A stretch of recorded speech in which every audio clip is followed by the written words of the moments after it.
बिस्मिल्लाहिर्रहमानिर्रहीम। तो आज हमने पढ़ना है organizational structure of secondary education. Unit number 2 है जी 86-24 का। उसमें सबसे पहले है कि मिनिस्ट्री ऑफ एजुकेशन। लेकिन इससे पहले आपकी बुक में है 18 अमेंडमेंट के बारे में, यानी कि 18वीं तरमीम। ये प्री 18 अमेंडमेंट यानी कि 18वीं तरमीम से पहले। अब तरमीम का लफ्ज़ क्यों यूज़ होता है? तरमीम का मतलब ही क्या है कि अगर कोई आइन हमने बनाया है और उसके बाद उस आइन में तब्दीलियाँ कर दी जाएँ तो उसको बोलते हैं तरमीम। ठीक है, तो 18वीं जो आइन था, जो 18वीं तरमीम थी, वो क्या थी? यानी कि किसी भी आइन में जो तब्दीली से पहले वो आइन कैसा था? उसमें यह था कि जो एजुकेशन मिनिस्ट्री थी ना, वो क्या थी? एक सेंट्रल इंस्टीट्यूट था जो कि नेशनल एजुकेशन पॉलिसीज़ बनाता था और इसके डेवलपमेंट का ये रिस्पॉन्सिबल था, ज़िम्मेदार था। इसके अलावा क्या था कि ये जो वजारत थी ना, वजारतें थी यानी कि जो मिनिस्ट्री थी, वो सूबों की तलीमी महकमों के साथ राब्ते में रहती थी, यानी कि कोलैबोरेशन करती रहती थी। 18वीं तरमीम से पहले जो तलीम थी ना, वो फेडरल और जो प्रोविजनल थे यानी कि सूबे, वफाक और सूबे दोनों की ये जिम्मेदारी होती थी। फेडरल मिनिस्ट्री थी, वो क्या करती थी? वो पॉलिसीज़ बनाती थी, प्लान्स करती थी और जो उसका कैरिकुलम होता था वो तैयार करती थी। जबकि जो प्रोविजनल थे यानी कि जो सूबे थे, वो इसी जो फेडरल प्रिंसिपल होते थे ना, फेडरल प्रिंसिपल के मुताबिक अपने जो तलीमी मनसूबे थे ना और जो उसका कैरिकुलम था वो बनाती थी। ठीक है, यानी कि सारी जो एजुकेशन पॉलिसी है ना, जो फेडरल मिनिस्ट्री थी उस पर डिपेंड करती थी। अब 18 जो अमेंडमेंट है 18वीं तरमीम के बाद जो उसमें तरमीम की गई वो क्या थी? तरमीम के बाद ये हुआ कि जो पहले फेडरल देखती थी ना सारा तलीमी निज़ाम, अब ये था कि हर सूबा अपना तलीमी निज़ाम खुद देखेगा, अपनी जो तलीमी पॉलिसियाँ हैं वो खुद बनाएगा और हर सूबा जो है ना वो अपनी जो निसाब था उसमें तब्दीलियाँ भी कर सकता था।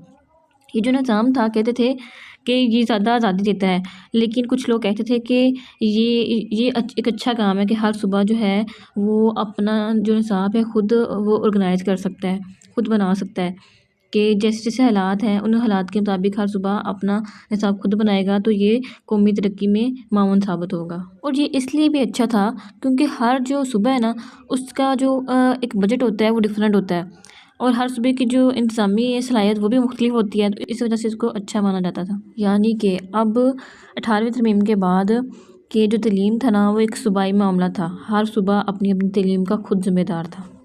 इन शॉर्ट, पहले जो फेडरल मिनिस्ट्री ऑफ एजुकेशन था, बाद में प्रोविजनल मिनिस्ट्री ऑफ एजुकेशन हो गया। अब अगर इधर आए तो देखिए कि ministry of education, role of ministry of education, ये वाला क्वेश्चन आप कह लें कि ये 18वीं तरमीम से पहले का है। उसमें क्या था? जो वजारत तलीम थी ना, जो मिनिस्ट्री ऑफ एजुकेशन थी, वो मुल्क में तलीमी जो पॉलिसियाँ थी और जो कवानीन थे उन पर अमल दरामद करवाती थी, उनको नाफज करती, जो तलीमी म्यार को यकीनी बनाने के लिए क्या करती थी? प्लान एंड प्रोग्राम्स बनाती थी और इन पर अमल दरामद करवाती थी, यानी इंश्योर करवाती थी कि ये जो प्रोग्राम है, ये जो प्लान्स हैं, वो उन पर अमल दरामद हो भी रहा है कि नहीं हो रहा। ठीक है, अब आ जाएँ कि 18वीं तरमीम के बाद जो मिनिस्ट्री ऑफ एजुकेशन का रोल था वो कौन से वाला था? उसमें क्या था कि जो एडमिनिस्टर आ रहे हैं, जो लेजिस्लेटिव यानी कि जो कानून था ना खुद बनाती थी और जो सारी जिम्मेदारी थी ना वो खुद प्रोविजनल के ऊपर थी। Determine and deliver funding and other resources. Funding यानी कि जो वजारत तलीम थी ना, मिनिस्ट्री ऑफ एजुकेशन, और तलीमी इदारों को जो माली मावनत थी वो फराहम करती थी, फंडिंग देती थी कि स्कूलों और कॉलेजों या यूनिवर्सिटी के जो ज़रूरी वसाइल होते हैं कि उनका जो बजट होता है वो मुख्तस करती थी, ये वाली जो मिनिस्ट्री ऑफ एजुकेशन है। फिर है जो बच्चों को वज़ाइफ, उनका स्कॉलरशिप और जो दूसरे प्रोग्राम हैं उनका इंतज़ाम करती थी। जैसे कि अब जो हमारी सीएम है पंजाब की, उन्होंने क्या किया? बच्चों को लैपटॉप देती है, पहले भी देते थे, जैसे सोलर पैनल दिए थे बच्चों को कुछ साल पहले, उसके बाद लैपटॉप का सिलसिला चलता रहता है, वज़ाइफ भी आते रहते हैं, तो ये सारा क्या करती है? मिनिस्ट्री ऑफ एजुकेशन देखती है, ये इसका किरदार है। आगे है जी provide services that support the governance, management and operation of education provider. Education ministry है वो और कौन से काम करती थी? वो जो तलीमी इदारे थे उनमें मुख्तलिफ़ किस्म की सहूलियात फराहम करती थी, स्कूलों और जो दीगर तलीमी इदारों को जो दीगर रहनुमाई फराहम करती थी, निसाब, जो हमारा निसाब था, कैरिकुलम था और जो हमारा एग्जामिनेशन सेंटर होते हैं, जो जैसे हम इम्तहान लेते हैं स्कूल में, वो उसको बेहतर बनाने के लिए काम करती थी मिनिस्ट्री ऑफ एजुकेशन। हो गया 18वीं तरमीम से पहले और बाद, और जो मिनिस्ट्री ऑफ एजुकेशन का जो रोल था ना वो वाले।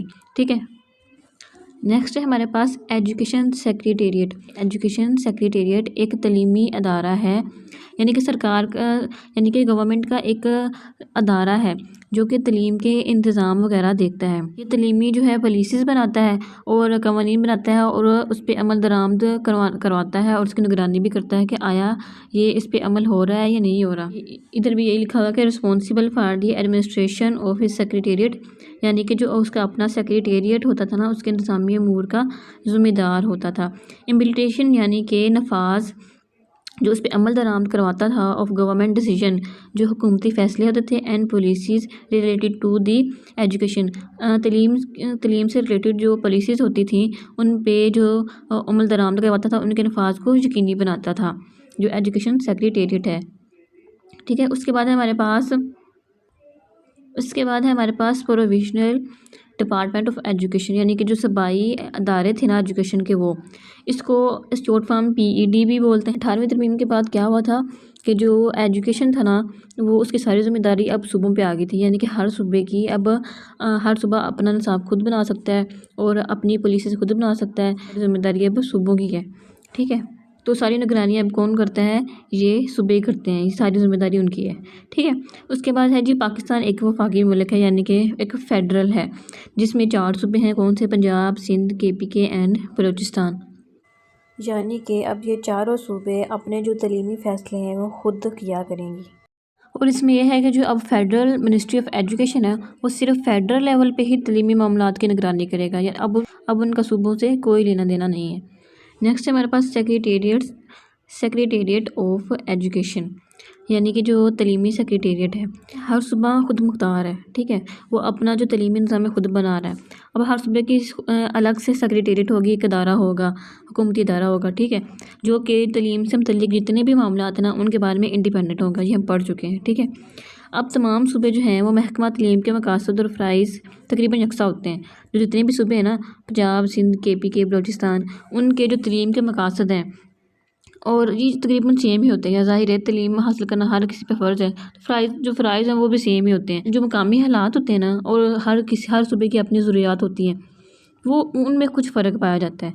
तो इस लिहाज से जो तलीमी स्ट्रक्चर में फ़र्क आ सकता है, लेकिन बाकी चीज़ें वो एक ही जैसी होती हैं। तो ये था हमारा आज का लेक्चर। तो होप्स आपको समझ आई होगी। इसी के साथ मुझे इजाज़त दीजिए। अल्लाह हाफ़िज़।